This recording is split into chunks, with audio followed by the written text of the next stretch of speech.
Hi everyone, thank you so much for tuning in today with Kevin and I. We've been basically doing kind of a series around hope, faith, and today we are doing love. We're going to be talking about love and Love, soft as an easy chair. So Kevin, hello. Hi. How are you doing today? Not too bad. I'm a little nervous because usually we kind of talk a little bit in advance about what we're going to talk about. Yeah. We haven't talked about this at all. No, so we don't know what's going to come out of this. Yeah, this could be very scary. You may want to just, Yes. Maybe we should have one of those little announcements at the beginning, may contain material that's... When you think about love, what is the first thing that comes to mind? A lot of confusion. Really? Yeah. Huh. Yeah. I'll start off very academically. Ooh, okay. Okay. Well, when you think about it, I love ice cream. Facts. Okay. And chocolate, as we talked about earlier today. And I love my wife. But to equate the two with the same word just seems like, okay, hold on a second here. So I think part of my confusion is we toss the word love around so easily. Oh, I love this. Oh, I love that movie. I love that TV show. I love that person. Yeah. And I think it's interesting because if you look in the Bible, there's at least 4 words, the Greek words that are used that we translate into one word, love. So you have agape, which is God's love for us. Yeah. You have philios, which is actually Philadelphia comes from that, the city of brotherly love. Wow. So philios is brotherly love. Then you have eros.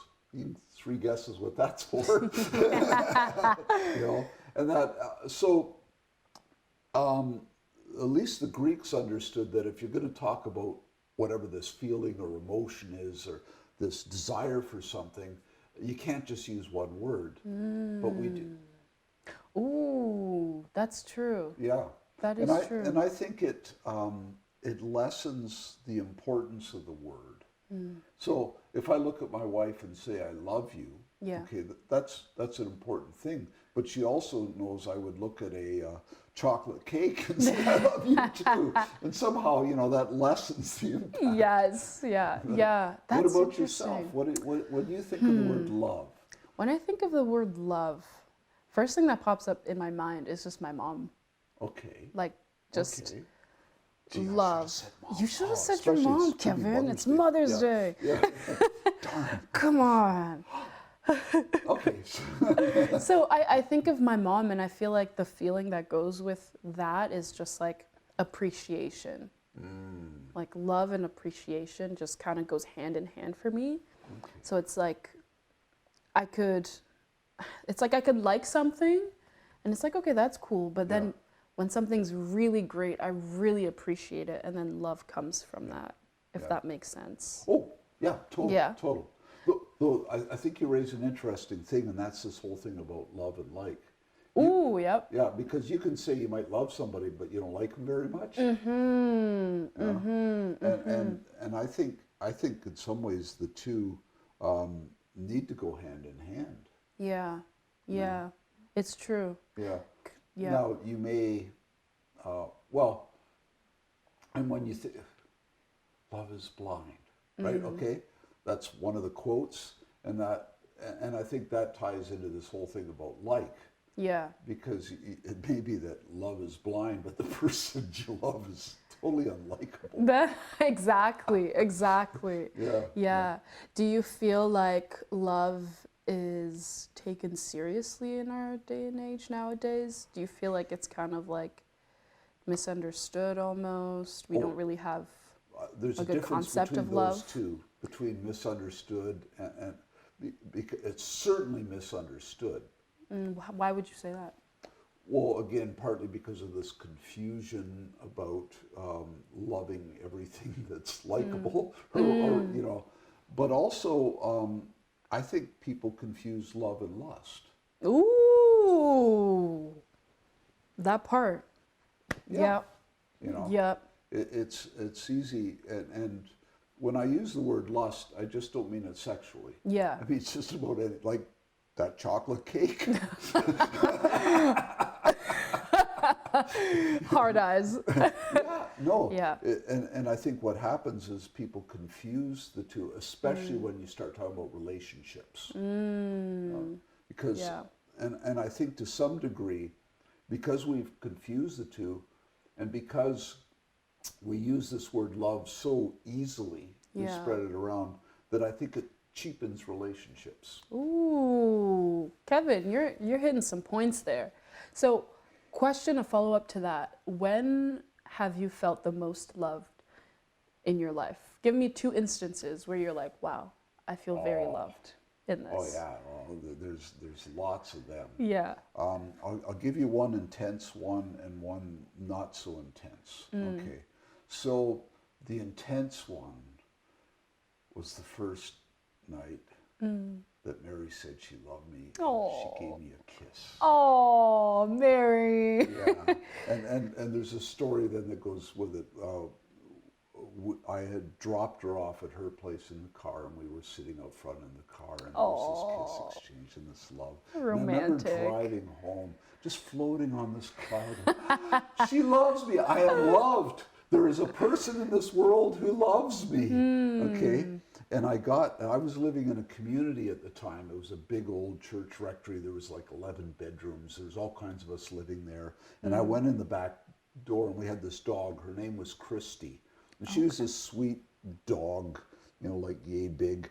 And she just gave me these sad eyes. And so I surrendered and said, okay, come on, Christy, you can come sleep down in my room. So the dog comes down, and I'm laying there, and my room was extremely dark. There was one little window, but it was a basement, so you couldn't see any light coming in. And I could feel this dog trying to crawl into bed with me. And I whipped her off the bed, and I could hear her down on the floor going, she was very upset with me. Oh. And the next morning when I got up, I swung around, I stepped on the floor and discovered she'd left me a present. It's what you deserve.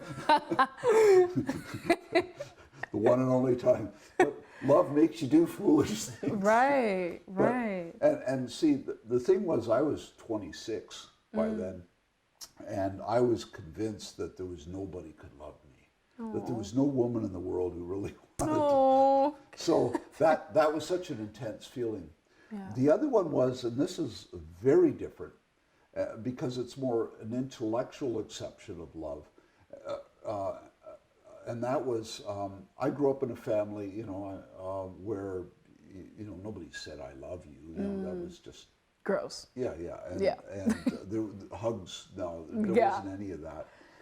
I knew, though, that I was loved. I'm my parents' only child, and I arrived 9 years after they were married. Wow, miracle kid, all right? Yeah. So, well, on top of that, my mom had got hepatitis during the pregnancy, and she overheard the doctor telling the nurse that he almost aborted me for her life. Oh my goodness. So wow. on top of that, I was almost medical abortion. Oh no. So I knew that my parents wanted me.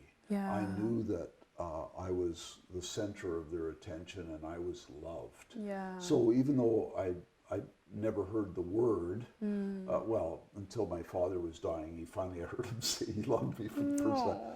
But I understood it. There wasn't some deep emotion like, Mary loves me. Yeah. But there was this, understanding that, and I think that was a huge gift for me, because I think it's given me a confidence in life. I knew that I was wanted. I knew that I was loved. I was my mom's only grandchild. So there was just so much of that coming my way that I could grow up confident that I had a place in this world. Yeah. And I was wanted. What about yourself? Moments where I felt the most loved. I would say, Nick better be in. I know. Well, the first one is my wedding day, when I was walking towards him down the aisle, and he was there, and I think just like being up there with him was just like really nice. Like I actually felt, because he's not a very he does say he loves me. We say it every time, but just as a nature, he's not a very expressive guy, which I am, and so I always tell him, I'm like, oh my gosh, I love you, but just Opposites attract. oh yeah, we're so different but the same at the same time. But just standing there, like I felt the most loved by him, and just like holding his hand up there, I don't know, it was just an amazing feeling. And then the second time I would say that I felt the most loved was when my friends, you know, around this time it's been difficult because my mom is sick. Yes. And yeah, my friends actually sent me flowers.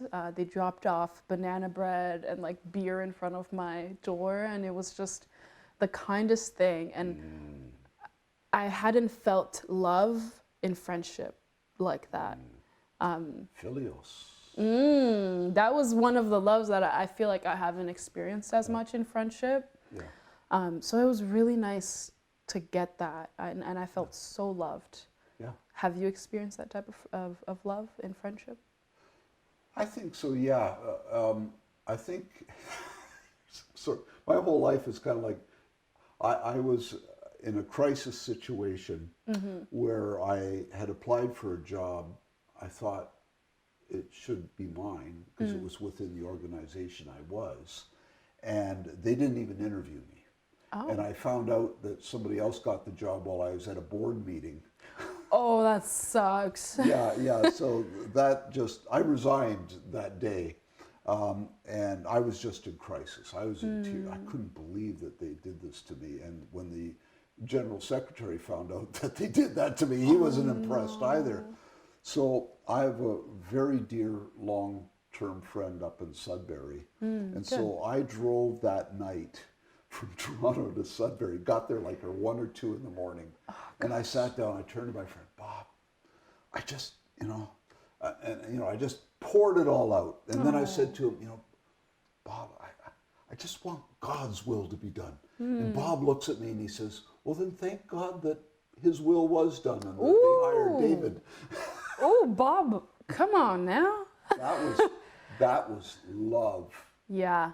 That was a powerful. I went back and unresigned. What? Did you quit? Oh, well, the crazy part was we're in the middle of this whole thing was part of a restructuring. Okay. I didn't even know who to quit to. It wasn't clear who my boss was. So I wrote a couple of letters of resignation and gave them to a couple of people. Because I didn't, yeah. So I had to unresign. Oh, no, that is so embarrassing.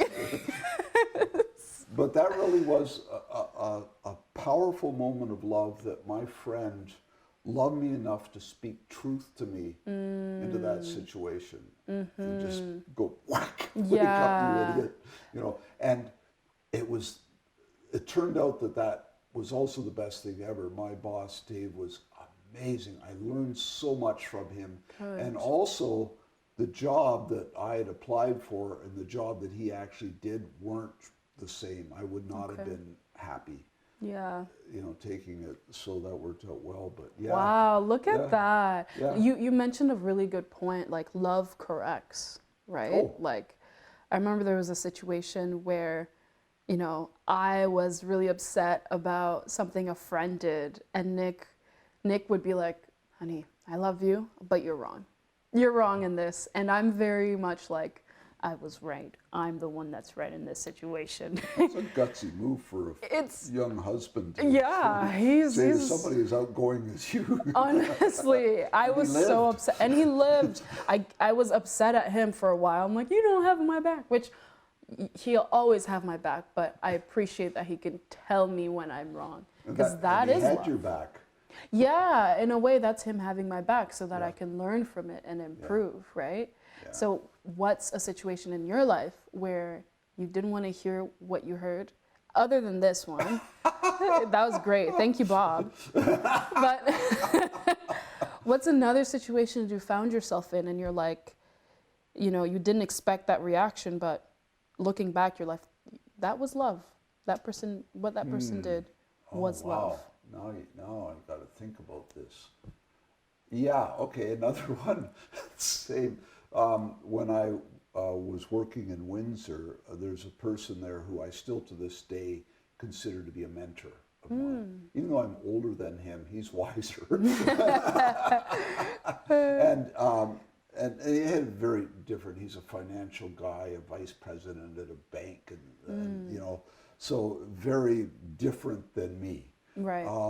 And there was a lot of things that I learned from him about how to be a good boss and manager and how to deal with things in that. But there was a couple of occasions. I had one where I lost my temper with a board member. Ooh. Yeah, I was very unhappy. And he sat me down and whoa. Yeah, oh yeah. boy. I got it big time and it hurt. Oh. It hurt big time as well, but after reflection on that afterwards, I realized he was right.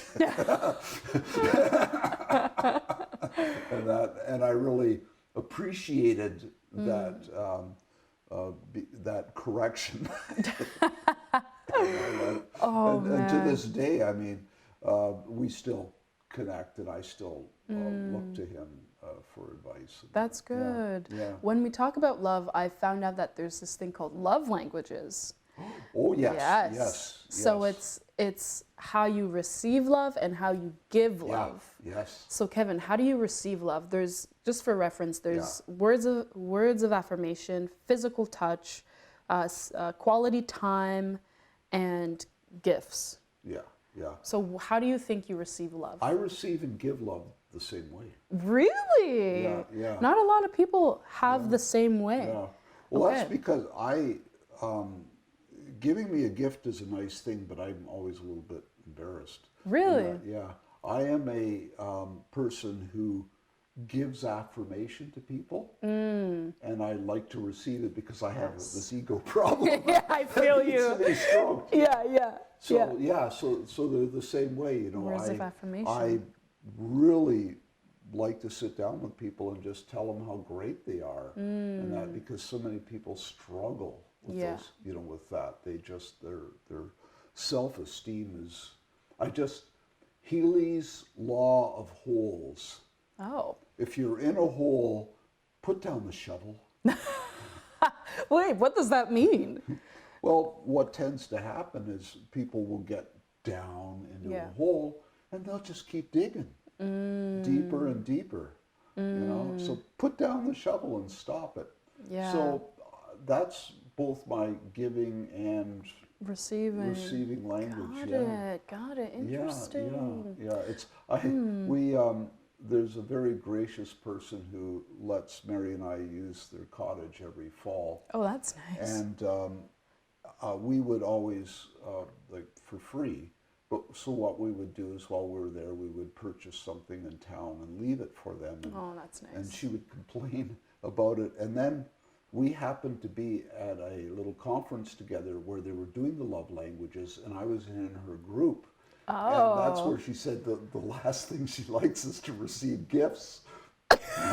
Now, we have a great relationship, okay? So I looked at her and said, this isn't going to get you out of this. I'm still going to leave gifts for you. That must have been so awkward hearing that. You're like, Oh, no, I kind of, well, because she kept, you know, you don't really need to give us anything. You don't really need, you know, and we kept doing it. And now I knew that isn't her love language at all. Right. You know, I don't care. Maybe I don't even love you then, but here's a gift, you know. Oh my gosh. That's wild. So that isn't what I do, and that isn't what she receives, but we're doing it anyways. Right. It's interesting because it's like you can give love a certain way, but it doesn't connect with your partner sometimes. Like, I know for me, my love language is words of affirmation as well. Like, I just need you to tell me how great I am. You know? Rebecca, I'd like to tell you how great you are. Thank you. Yes. Good. Okay, So we're now affirmed, everybody. If you need some words of affirmation, you're great too for having put up with us for this long in the video. So thank you. Seriously, thank you. And so, but for Nick, my husband, he receives it in quality time and gift giving. So no, acts of service, pardon me. Acts of service. Okay. So for him to show me love, he would do acts of service, like cooking for me, or like cooking for me because he was a really good cook. But I don't receive it like that. So when he cooks for me, I'm like, oh, this is nice, thank you. Yeah, I got a meal, all right. Right? And I didn't have to cook. And then I'll be like, hey, I just don't feel really loved by you this month. And he's like, what do you mean? I cooked for you. And I'm like, yeah, but like, you didn't tell me that you loved me as much. But it's like, no, him cooking for me is his way of showing me that he loves me. But it's like, I don't receive it like that. Yeah, I don't connect that with feeling loved. Yeah. So it's learning each other's love language and learning how to love the other person in a way that they'll receive it and understand it. And until we really sat down and spoke about our love languages, it was always kind of like butting heads and like, I can't give you what you need, but it's like, no, what you're giving isn't how I process it, right? Yeah, yeah. And it's just, it's interesting what it says about you as a person. I'm sitting here panicking right now because I'm not sure I know what my wife's love language Call her is. right now. Mary, where are you? Where's my phone? You know, it's like, darn, maybe all these years she thinks I don't love her because I didn't do or Yeah. Kevin, once you go home today, you ask her, what are your love languages? Well, what's worse is I'm pretty sure at some point I knew. Oh no. Just send her a note and tell her to write it down so you don't have to repeat it. What do you think her love languages are, if you had to guess? And let's see if you get it right. Ooh, Kevin. really? I'm seriously.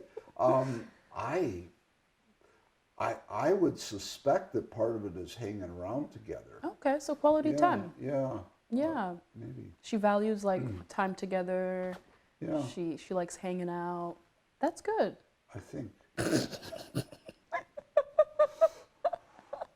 Kevin has some homework when he goes home. I'm in serious trouble. Folks. Very serious. Oh, yes. But to conclude, how have you felt loved by God? Part of it is through people. Wow. And I'll tell you a story. I was very active in my church as a teenager, and I, especially my late teens, early 20s, and I actually had a fairly high profile at the church. I would lead music midweek, and I was in the choir, and sometimes I'd even preach midweek, not on a Sunday. They had better preaching than I could ever deliver. But I remember one day, the church I was in, it was built in the 50s before they realized that maybe people needed easier access. So you go in the front door and up steps to get, okay? So I'm halfway up the steps, and coming halfway down the steps is this, what at the time appeared to me like a little old lady, but she was probably younger than I am now. But anyways, and she stops me and she said, Kevin, I pray for you every day. Oh, wow. And I mean, like we were talking before we started this video about there's very few things I remember. Yeah. That's vivid. Wow. Wow. And I thought, wow, she prays for me every day. That's one way that God has expressed his love for me. I think it's shown up in the opportunities that he's given me. Like here, when I got this job here at the Journey, I said to the committee when they offered me the position that God saved the very best job for what will probably be my very last job. Wow. And I just really felt that God had his hand in that and bringing me to this place and to serve this community and do what I'm doing. And that, I think most of the, I talked about, I kind of came to an intellectual decision about my parents' love for me. In some ways, there's a degree of that, like I read the Bible and I read that God loves me and Jesus died for me and so on and so forth. It feels somewhat more detached than that night that Mary kissed me and said she loved me. There's not the same emotional oomph that comes with it. Yeah. And actually, this is, Mary and I were at a conference one time, and one of the seminars, there's a whole series of seminars, was on love and marriage. And I remember this guy saying, love is a decision. Ooh, it is yes. a cold, hard decision. You Yes. choose to love. Yeah. Now, he was talking about it in terms of marriage, Yeah. but I think it's the same about anything. Because if you only go by the emotion of love, then at some point emotions ebb and Yeah. wane. Yeah. You know, just like this whole confusion we talked about earlier about lust and love. Yeah. You know, lust is just all about emotion, hormones, even, and that.